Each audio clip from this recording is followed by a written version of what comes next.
Our whole So world is kind of goofy to me. So the whole world is goofy. I completely agree. Oh man. Well, we'll stay away from the goofiness here. We'll get into it. Thank you so much for taking a minute out today. I appreciate it. oh, thank you.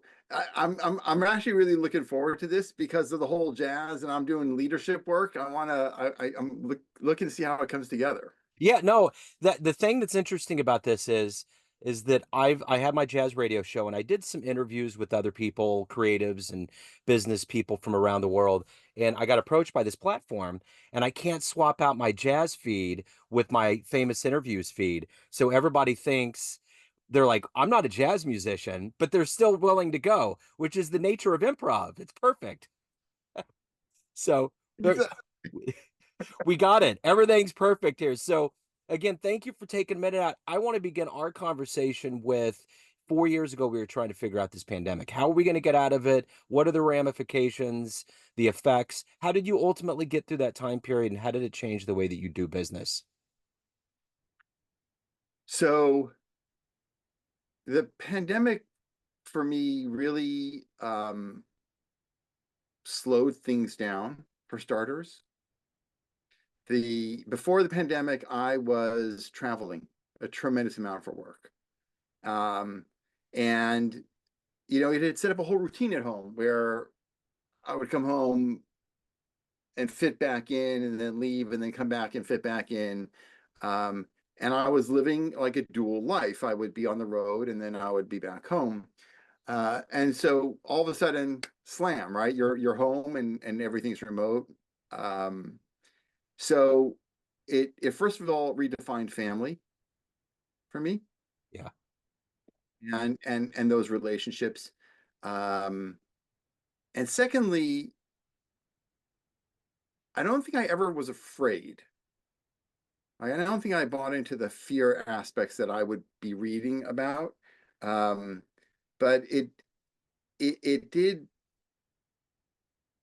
make it interesting in terms of how I was watching the world react. And then with the slowdown of travel and the slowdown of all those things, how there was a lot of hope that this would we would wake up as a world to making the world a healthier place and being more caring and more passionate. And I really did buy into that hope. Um, Unfortunately, now we're looking at 2024, and I don't see that we kept a lot of that good stuff alive. We've just really returned back to a lot of what was. Um, so, and I guess on the business side, I ultimately I made huge changes to to what I do and how I do it. Um, so my life pre-pandemic and my life post-pandemic are not relatable to. Yeah. Well, and I think that's the thing. We all knew that we were going to enter a new world. And it's interesting you bring up the possibility of an enlightened consciousness. And especially if you look at America with what we tend to do when things happen, it's like we just we show our age, I think, whenever things happen. We we just do, and that's the thing I realize whenever I traveled a lot. We are young, our democracy's young, and we do act like we're teenagers. And there's a hope that we would get to a point where we would be an adult someday. And I don't know when that's going to happen. I don't know if that's going to be in our lifetime. But certainly when you look at our political election coming up and how all that's transpired and how clowny it is, we're all just kind of in this state of disbelief because it's just, it's gone over the edge. I mean, we thought there was some lampooning going on years ago, but what's going on right now is a whole other level. It's wild. It, So, absolutely. so And, I and understandable even. Yeah, I think what we're going to do, I think the thing I was telling my stepdaughter this, I think what we're going to realize during this time is what we will never ever do again. I think that's the lesson of what we're living through now. This is something that we're going to put away and it's not going to happen again, hopefully.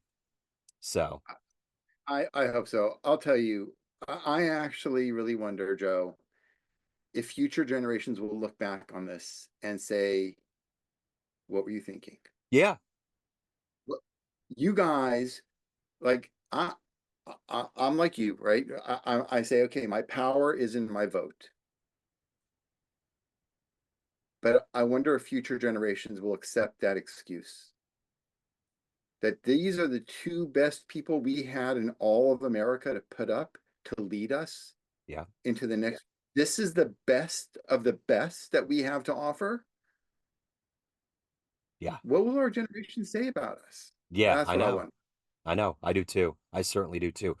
So let's get into your life as a coach and what you do on a daily basis here in 2024. I'm going to put you in front of a bunch of grade schoolers. It's career day, third graders. And one of them says, "Hey, what do you do for a living?" How do you answer them? I try to make life easier for people. That's what I try to do. So, what did you want to be in the third grade? What was your dream?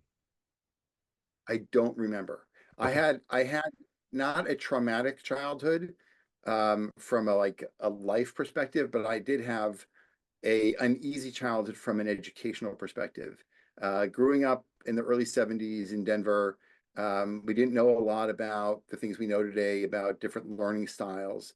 I got to third grade and I didn't know how to read, and the teachers thought I was retarded, and I got taken out of the day school system, and they put me with a special school to try and teach me things. So I think I was just trying to figure out if I was a mistake, that that somehow God missed, putting me into the garbage pile. That's what I was thinking. Grade, I Wow. think. So, how did you evolve to this point? Take me back to where you were born and raised, and what were the foundational seeds that were planted into you to become a coach, to help others excel and get to a better place? How did that happen? So so I grew up in Denver, and in the for those who know Denver, in the west side of Denver, when it was smaller. And my I came from a Jewish religious Orthodox family where my grandfather and my father were all ministers, were rabbis, and their job was helping their congregation. And I didn't think about it. I didn't recognize anything about a vocation at that point in time, but that was what you do. That's what I was raised to do, what you do. And I was mostly raised in my grandfather's house, and he had people coming in and out 24 hours a day, and either just looking for a place to stay or looking for help, looking for spirituality or something. And that's what I grew up with. Um, and it was only later in life that I recognized that I guess, bought into that hook, line, and sinker, that that's what your job is to help others find Yeah. their way. So, who's been a hero for you? Who's been an inspiration for you in your work? So one of my biggest inspirations is Martin Luther King. Um, and it's because this is a man who stood up against the tide and fought not only for what I think for what I believe he felt was right and just, but for the betterment of others, even at the cost of his own self well-being, opinion of a thing. And I grew up with stories of the Holocaust, and where people didn't necessarily stand up for other people. And that was he has always just been a massive inspiration. So, if you could meet anybody right now alive on the planet that you find inspirational, who would it be? Who would you love to meet and spend some time with? Ooh, I don't think I've ever thought about that question. Um, who would I like to meet on the planet who's alive today? Um,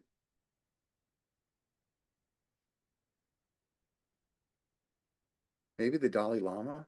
Yeah, that would be a good one. Definitely.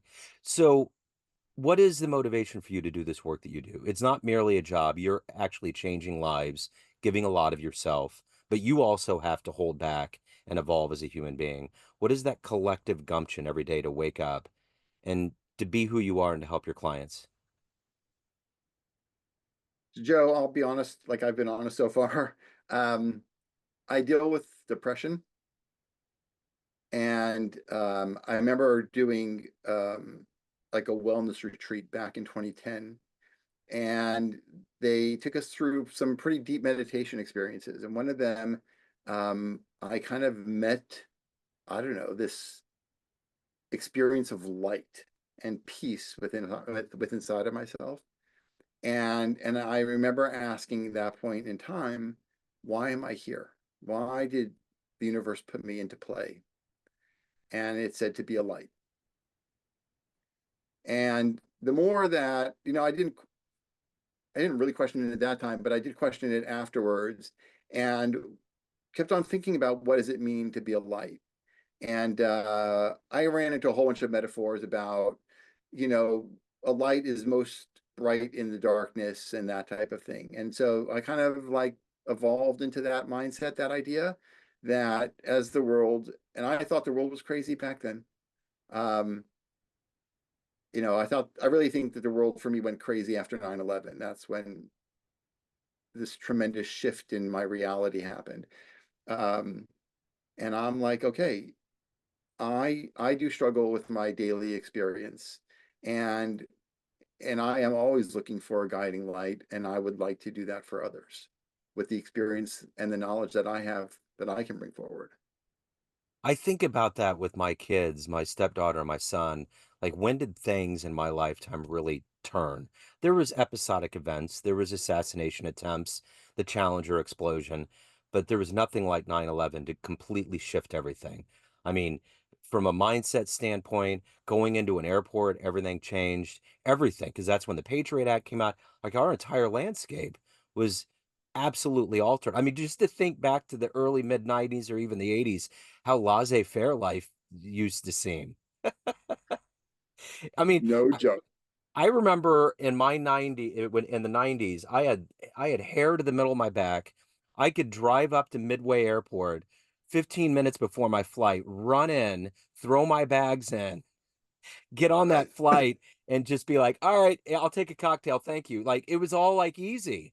And now it's like 2.5 hours, this whole laborious thing. Are they going to make me take all my metal off of me, my shoes? What horrors am I going to see in TSA? It's like, wow, man.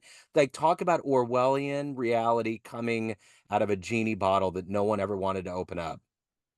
Yeah. Yeah. Just, And for me, it is. It. I think that has been more fundamental of a changing point than Corona was. That yeah. you know, You're totally right because that set everything in motion. I was actually in the back of a water taxi in Venice, Italy. I was backpacking in Europe at the time when 9/11 happened. A guy was shooting his arms up saying, Nuevo York. I didn't know what he was talking about. And I didn't really call back home. So I didn't know what was going on. But even that trip just completely took a stark contrast. Like, my flight from Paris didn't exist anymore. But one of the most poignant things anyone asked me when I got back, a good friend of mine asked me, I flew out on the 4th of September to Paris from JFK. And he said, what if you would have been on one of those flights and those dudes would have pulled out the box knives? What would you have done? And I just didn't even think about it. And I'm sitting there, I'm like, I don't know. I mean, before that point, we were kind of in this pedestrian reality and we only saw that in the movies. Like, what do you do when you're faced with that? Like, I mean, I don't know what the answer is. Like, what kind of gumption you gonna have? How would it all play out? I don't know that I don't know how you would answer that, how anybody would answer that, you know? I think it's one of those situations that you don't know. Like I had a friend that did run into a burning house to save someone. Luckily, okay, and just got a couple of burns. But I'm like, what were you thinking? He goes, I wasn't thinking. Yeah, I wasn't thinking. yeah. And so, I don't know what those people on that flight, the one that was going towards DC, that what they thought when they brought it down. I think it's like losing weight. Every single day, there's a level of strength and a level of transformation that happens. And it's kind of like in your life. Like, what kind of person are you? Like, even going into this pandemic, what kind of character, what kind of moral fortitude, what kinds of things make you who you are? What kind of courage have you accumulated? What kind of bravery, grit, wisdom? All of those things merge at that moment. And like that guy said, he just literally operated off, it has to happen. Put danger aside, go for it. That's it. So I don't know how humans can actually be like, this is what I'm going to do, because you don't know. Because in a situation like that, what if you really get somebody angered and they go up and then it's over with? Then it's just, Right. yeah. So yeah. But so speaking of things that are in control that you've done in your life, what was one of the clients or periods of your life where you grew the most? Maybe it was tough and then it was really savory at the end. What period of your career embodied that notion? So I think this was the time when I made this transition out of my background is as an engineer. I started off in IT, then engineer, and then went into coaching. But my pathway into coaching was I was dealing with some autoimmune issues, and Western medicine didn't have any answers for me. As I mentioned, the depression, and then I found it challenging to be a leader at work. And I like all of these things were swirling around, and I was just looking for answers. And I kind of fell into something called emotional wellness therapy. And I started learning about myself and where my reactions are coming from. First of all, I started also learning about like what do emotions really feel like. I didn't realize how disconnected I was even from my basic emotions. And as I started learning about that and then started learning about this idea of limiting beliefs, meaning what are the beliefs that I have that are supporting my life? What are the ones that are disabling or derailing my life? How do I make that distinction? How do I make the change even when you recognize that? And as I started learning this, um, everything started changing. My relationship with my wife changed for the good. My relationship with my kids changed for the negative. My kids started freaking out. They were little. They didn't understand who this new dad was because before that, I was self absorbed. I didn't recognize that the things that I would yell at my kids about were all my own shit. I'm sorry, I'm not sure I'm Oh allowed to no, say that you're on. good. No, you're good. And and I was just dumping it all on them. And then all of a sudden I started realizing what I was doing, and I started not doing that. And so they weren't getting the same hard ass that they were. And people at work started noticing the change and all of that. And so that was ultimately a fundamental shift. Yeah. I remember it was the first period of my life where I did not have one down day for a whole year as I was doing that learning. Wow. That's Yeah. amazing. So as a coach, you're helping and molding and giving people hope. What in your life, what's I mean, it is. I mean, I think people need that guidance and that's what they're going for. Um, what's the best advice you've ever gotten? Um, the best advice I ever gotten was just because you think it doesn't make it true. Yeah. So real quick, let's depart here and get into the jazz. We had mentioned it up front. What was the first live jazz show you ever saw that blew you away? It had to be New York. So I went to University in New York. I don't even think that I really knew much about jazz other than seeing it on some movies or whatever. And I was with a couple of buddies, and we were just walking around somewhere in Manhattan, and one of them was like, "Oh, you hear that music?" And I'm like, "What are you talking about?" He goes, "Oh my God, we got to go!" And we walked downstairs into this jazz bar, and it was dark-ish, right? There wasn't a lot of light, and there was this beautiful African American man on the stage, just eyes closed and like moving in with this music. And I can't say I love jazz, but that experience was otherworldly. See, I haven't been to New York as much as I love jazz and I've followed it and I know about all the clubs there. I interviewed a musician at one point. His name, I believe it was Gerald Cannon. He's a bass player. He's a big dude. And he said the first time he went to New York and saw a show, he was in such shock that when he walked up the stairwell out, he just literally fainted. He fell to the ground. He was in Of such course. shock. And I feel like that's what's going to happen to me. When I get to the Vanguard or I get to smoke or I get to one of those joints, I'm going to be like, I can't believe this is happening. And I'm just going to lose oxygen. It's going to be like my Kansas City brain goes to the Rocky Mountains of Denver and I'm just not going to know what to do with Yeah, the thin air. It's that's good, wild. huh? Yeah. So let me ask you this. Of all of the things that you've done and overcome in your life, what are you the proudest of? My 4 kids. They are amazing, amazing people. Um, I don't, they're all in their 20s now. And growing up, I always wondered how badly did I screw up as a dad? And as I watched these people become parents and take their role in life, I couldn't be prouder. And Yeah. I actually don't think it's what I did as much as my wife's amazingness, but I did help bring them into the world, and so that's what I'm most proud of. So speaking of youth, if you had a dream tonight, ran into the 18-year-old version of you, and you could give that young version of you a piece of advice based on this life you've led, the wisdom you've gained along the way, what advice would you impart? And would that version of you listen? Could say almost definitely the younger version of me would not listen. Right. Um, right. They got it Uh, figured I out, right? I remember when I was doing this learning thing about emotional wellness, I was 35 and I said to my wife, I said, I can't believe I didn't learn this before I had kids. And she said, I'm not sure you would have been ready to listen or hear it before you had, before this moment.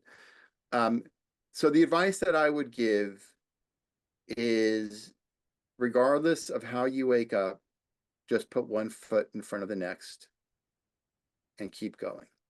Yeah. I've learned about persistence now, but I didn't know about it intentionally. And I'm sure I believed in it the way I believe in it now. So everyone out there has a perception of you, family, friends, clients, colleagues, everyone around you, but you run the show. What's your perception of you? Who do you think you are? Who do I think I am? I think I am the caterpillar who wants to be a butterfly. What a great answer. Yeah, I like that. So I got one more question for you, but I want to Sure. preface it with this here because I really like the Martin Luther King uh, part of your answer. I interviewed a record producer who was really intertwined with a lot of things in arts and culture, and he literally took the last photographs of Martin Luther King the day he was shot, and he found him in a shoebox underneath his bed, and it became kind of the catalyst for a book and all of that. And it was just like I just couldn't believe it. I mean, just I don't even know where to begin with that. I mean, it's like it's Wow. crazy. The whole thing's crazy. Um, so let me ask you this: if you could get into a time machine, go back in time, see one event in human history with your own eyes, where are you going to go? And it won't affect history. It's not Back to the Future. No tear in time. It's safe. Okay, so I want to go back and see the Ten Commandments. Okay. Okay. I want to know, I want to see that with my own eyes. Yeah. Yeah. I seeing things like that, I don't know what that would do to your heart. That might just be so I don't know. overwhelming. Yeah. So, so if anyone out there wants to hire you, reach out, learn more about you, any of the good business, where's the best place for them to go? LinkedIn. LinkedIn, Yosi, Yosi. You're going to have my name hopefully on the thing, right? Yeah, yeah. So it's Y Kossowsky is the LinkedIn thing. But yeah, LinkedIn is the best place for everyone to reach me. And please do, even for a conversation. Um, I love just having conversations, which is why I joined your show, Joe. Yeah. No, this has been wonderful and engaging. Thank you so much. So do you split time between Israel and the States? How does that work for you? Yes. Yeah, Okay. I spend probably about 50-50. My kids are all in Israel at this point. Well, that's not true. Three of my kids are in Israel. One of them's in the States. But I have a lot of family in the States. I have a place in New York. Um, yeah, so back and forth. The one thing for me as a journalist that's heartbreaking about what's going on with Israel and this eternal conflict that's gone on is that I interview a lot of musicians, and there's such a level of calm and peace and groundedness that goes into the culture and into who they are. And I mean, and I wish more people understood that, because there's a part of people that are just so, they just hear about conflict all the time, but there's all of these aspects of a vibrant culture, a vibrant history, people that are really doing wonderful things in the world. So I wish more people knew that. Yeah, I just wish we wouldn't judge, Yeah, right? Especially not wholesale. right. And I wish too, and I'm going to preface this with a story. I'm an IT technician by day in a school district, a large school district, and I went to a book fair, and these kids were milling around, and one of the kids just incredulously looked over and said, "You mean you don't know who Kanye West is?" And I was thinking, I wish I was that kid and didn't know who Kanye West was. I wish a genie would just zap the whole existence of that guy and all of these people that spew such horrific, dumb things. It's like, oh my God. It's crazy. So Yeah. anyway, I wanted to leave on a good note. So thank you so much. Thank you for your story. Thank you for an engaging conversation, and keep doing the great work. Yeah, you too, man. I love it. And thanks Yes, for sir. having me on the show. Yes. Send my love to Israel. All right, will do. Take care. I'll talk.